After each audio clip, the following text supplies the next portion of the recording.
إن هذه المنظمة المحترمة تعجز عن القيام بدور استباقي أو ما يطلق عليه الدبلوماسية الوقائية أو preventive diplomacy، وخصوصا في مجال السلم والأمن الدولي. والأمر ده مش أمر جديد، لأن داج هامرشولد استنادا لأحكام المادة 99 من ميثاق الأمم المتحدة، والتي سمحت، هي مادة مهمة جدا، سمحت للسكرتير العام إن هو يقوم بهذا الدور، ويقوم بهذا الدور من خلال قيامه بعرض أمام مجلس الأمن ما يراه أي تهديد للمنظومة الدولية وأيضا للسلم والأمن الدولي. عليه إن هو يجمع المعلومات، عليه إن هو ينشئ قنوات التواصل والاتصال مع الأطراف، عليه أن يرسل مبعوثين، وعليه أن يعمل في الحد من أخطار تدهور الأزمة وتحولها لنزاع مسبب.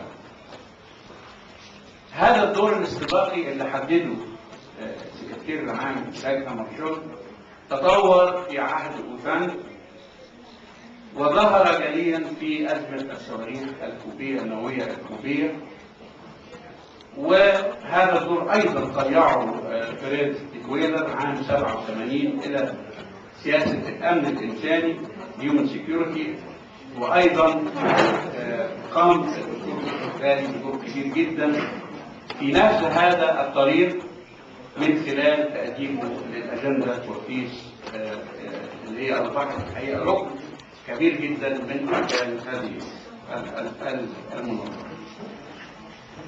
هل هنا المشكلة بتعود إلى طبيعة شخص السكرتير العام، ولا بتعود إلى قيام بعض الأطراف الدولية الفاعلة لمحاولة تحقيق أهداف وجر المنظمة وراء مصالحها،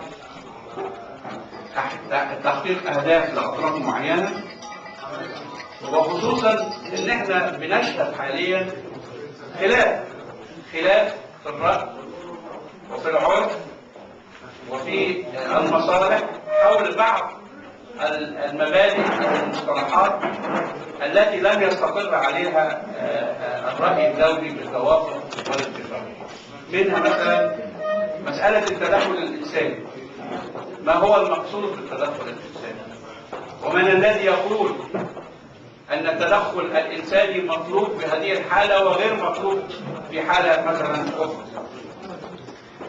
مسؤولية الحماية responsibility to protect، أيضا هذا المبدأ مبدأ مهم وإنما مبدأ شاذ. من الذي يتحمل المسؤولية؟ وهل هذه المسؤولية هتجيب أو هتقوم بدور مماثل أو تجنب مجلس الأمن في سبيل مثلا تحقيق أهداف معينة؟ وأخيرا مسألة الهيومانيتاريان انترفنشن، التدخل الإنساني وهيومن سيكيورتي. مين اللي بيحدد من هو جائز للأمن الدولي ومن هو غير جائز وغير مهم للأمن الدولي؟ كل هذه التحديات خلقت صدام فكري حول أمور استقر عليها الفقه والعرف، وربما امتدت أيضا للتشكيك في أمور أخرى. يعني بنسمع مثلا حاليا انتقادات مثلا لما هو مفهوم الديمقراطية. يعني هل الديمقراطية التي تطالب بها مثلا بعض الدول الغربية هي نفس الديمقراطية اللي احنا بنريدها مثلا لمناطق في مناطقنا احنا؟ وهل الأسس موجودة واللازمة لبناء الديمقراطية من تعليم، من انعدام فقر وخلافه؟ بيرد علينا مثلا أطراف ثانية بيقول لا والله ما هو الهند وهي بتتعدى البليون عندها مشكلة تضخم سكاني وعندها مشكلة فقر وعندها مشكلة تعليم، وإنما أصبحت الهند من أهم الديمقراطيات حول العالم. وللأسف إن هذا الحوار يمتد أيضا إلى مسائل حقوق الإنسان، لأن أصبح في عدم إدراك مع أهمية مبدأ حقوق الإنسان، أصبح في عدم إدراك للدور الحقيقي لرسالة حقوق الإنسان. حقوق الإنسان زي ما تفضل الوزير في شهاد وكما جاءت في العهدين الدوليين ما هياش فقط حقوق مدنية وسياسية، وإنما أيضا هناك حقوق في الصحة وفي العمل وحقق الرعاية وحقق المياه النظيفة وحقق وغيرها.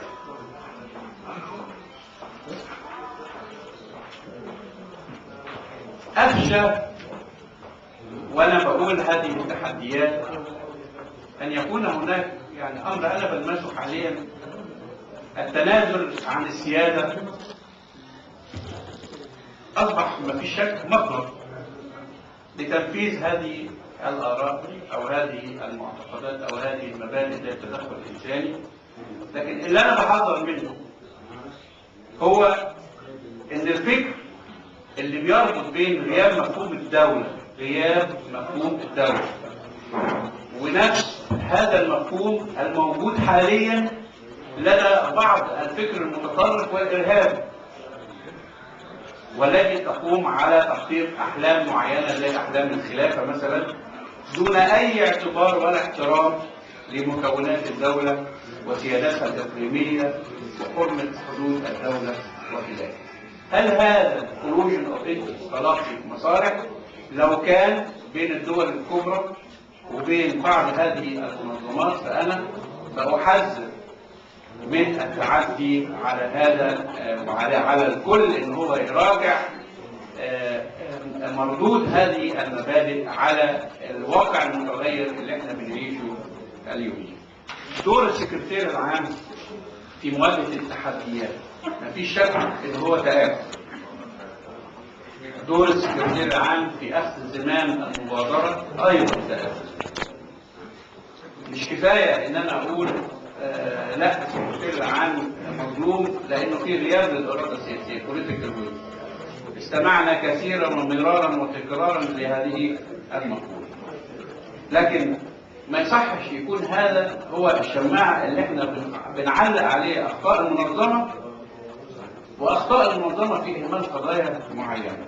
ولذلك انا بقول ان نظام انتخاب السكرتير العام للامم المتحده القائم على المجموعات الجغرافية، مرة من أفريقيا ومرة من آسيا وخلافه من أمريكا اللاتينية، على المجموعات الجغرافية دي أن تراجع أسس ومعايير اختيار المرشح الإقليمي.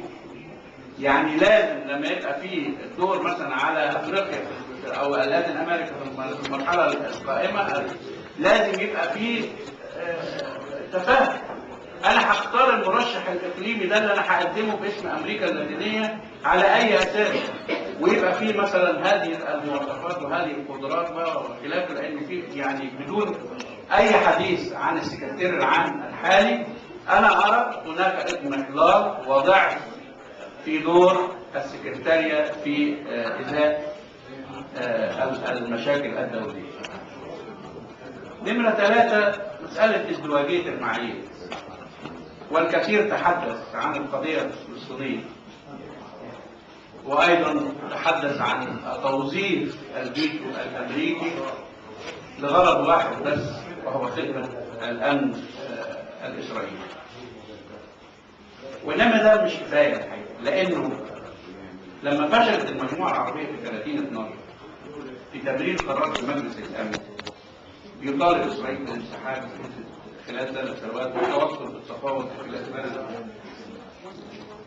أنا بقول إن الدول يعني لازم يحصل دراسة مستفيضة للدول اللي أيدتنا والدول اللي امتنعت والدول يعني الدول اللي هي يعني صوتت ضد القرار معروف.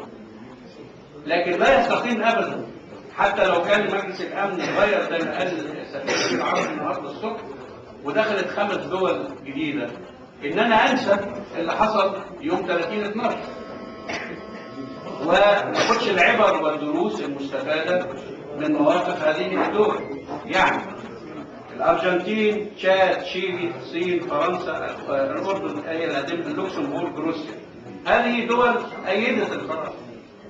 طب ما هو في دول علينا إن احنا نشكرها وعلينا إن احنا نتواصل معاها وعلينا إن احنا نثمن دورها الإيجابي في مجلس الأمن، وعلينا إن احنا نقول لل5 الجداد اللي هم دخلوا مواقف هذه الدول اللي خدتها دعما للقضية الفلسطينية في مجلس الأمن.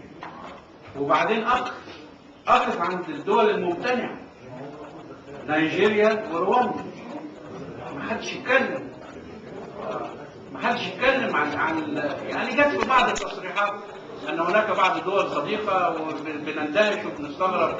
لا يا سيدي، هذا خلل عربي، هذا خلل عربي يعكس عدم التواصل العربي الافريقي، سواء من خلال اتصالات ثنائيه او من خلال اتصالات عربيه افريقيه. ان دولتين مهمتين بهذا الشكل، نيجيريا ورواندا، يمتنعوا على مشروع القرار. ليتوانيا مش هتكلم، UK برضه مش هتكلم، وكوريا برضه يعني مش هتكلم. إذا جنبنا موضوع الولايات المتحدة، أنا برضو من أنصار أستراليا اللي هي صوتت ضد القرار. لازم يبقى فيه يعني دور عربي ودبلوماسي وأممي أكثر مع أستراليا في المرحلة. أنا يعني أحيانا عندما أتحدث يعني عن أستراليا بواجه فكر من أصل هذا فكر يعكس الحكومة الحالية ورئيس الحكومة الحالية وخلافه. طب مش كفاية هذا الكلام. المطلوب مني في المرحله اللي جايه ان انا اكثف اتصالاتي مع استراليا عشان خاطر يبقى في موقف حازم مبني على اساس اتصالات مستمره ورسائل من الامين العام للجامعه العربيه الى استراليا وتواصل ومبعوثين يروحوا استراليا علشان خاطر يسالوا استراليا لماذا هذا الموقف المناوئ. اذا كان عدم فهم انا مستعد ان انا اشرح ابعاد القضيه الفلسطينيه. اذا كانت الحكومه الاستراليه مش فاهمه انا مستعد ان انا اشرح، لكن ما يصحش ان الموقف ده يتاخد ضد القضيه الفلسطينيه في مجلس الامن. نمرة 4 من الأغلبية العددية اللي احنا كدول عربية كنا نتمتع بيها إلى فرض سياسات معينة على الأمم المتحدة وتهديد وتنفيذ أهداف من خلال رخصة مجلس الأمن. أنا شخصيا أعتبر أن هذا يشكل تحدي كبير جدا للأجندة الدولية في المرحلة القادمة. ربما كان هناك غياب في التنسيق الدولي مع الأطراف الإسلامية.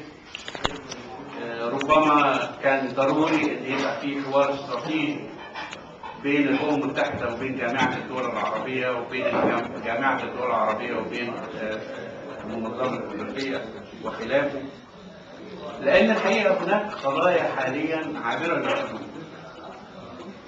موضوع الإرهاب ده يمكن يعني أهم مثل. وهل مواجهة الإرهاب تكون من خلال هذا الحوار اللي أنا بنادي بيه، ولا إن أنا أسمح للدول الغربية إنها تعدل الأجندة الدولية ويصبح يعني معيار قبولهم للدول المؤيدة للتحالف الدولي في مكافحة الإرهاب هو الدخول مثلا في أنشطة مشتركة وتحالفات عسكرية مع حلف الأطلنطي. يعني حلف الأطلنطي، وأنا كنت سفير في الاتحاد الأوروبي، يثمن كثيرا الدول العربية اللي هي بتشارك في المسعى النشط اللي هي عملية موجودة في البحر المتوسط لمكافحة الإرهاب.